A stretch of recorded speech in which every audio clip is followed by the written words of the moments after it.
कोल्हापूर जिल्ह्यात पावसानं अक्षरशः धुमाकूळ घातलाय। सलग 4 दिवस सुरू असलेल्या मुसळधार पावसामुळे नद्या दुथडी भरून वाहत आहेत। पंचगंगा नदीची पातळी 24 फुटांवर पोहोचली असून जिल्ह्यातील तब्बल 20 बंधारे पाण्याखाली गेले आहेत।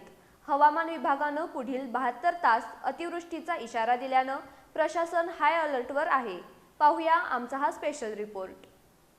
सलग 4 दिवसांपासून कोल्हापूर जिल्ह्यात मुसळधार पाऊस सुरू आहे। घाटमाथ्यापासून शहरापर्यंत मुसळधार पावसानं जनजीवन विस्कळीत झाले।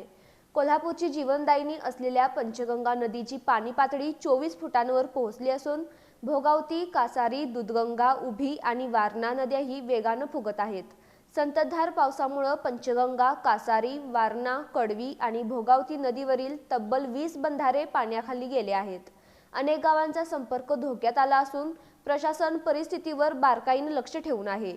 गेल्या 24 तासात जिल्ह्यात सरासरी 49.5 मिलीमीटर पावसाची नोंद झाली असून गगनबावडा तालुक्यात सर्वाधिक पाऊस झालाय। राधानगरी आणि दाजीपूर परिसरात ही मुसळधार पाऊस सुरू असल्यानं राधानगरी धरणातील पाणी साठ्यात वाढ होतीये। हवामान विभागानं पुढील 72 तास कोल्हापूरसह पश्चिम महाराष्ट्रात अतिवृष्टीचा इशारा दिलाय। त्यामुळे जिल्हा आपत्ती व्यवस्थापन यंत्रणा सज्ज ठेवण्यात आली असून नदीकाठच्या नागरिकांना सतर्क राहण्याचं आवाहन करण्यात आलंय। दरम्यान राधानगरी तालुक्यातील राऊतवाडी धबधबा प्रवाहित झाला असून निसर्ग सौंदर्याचा आनंद घेण्यासाठी पर्यटक येत आहेत। प्रशासनानं पर्यटकांना धोकादायक ठिकाणी जाणं टाळण्याचं आवाहन केलंय। पुढील 3 दिवस कोल्हापूरसाठी अत्यंत महत्त्वाचे ठरणारे आहेत। पावसाचा जोर कायम राहिल्यास पूरस्थिती निर्माण होण्याची शक्यता नाकारता येत नाही।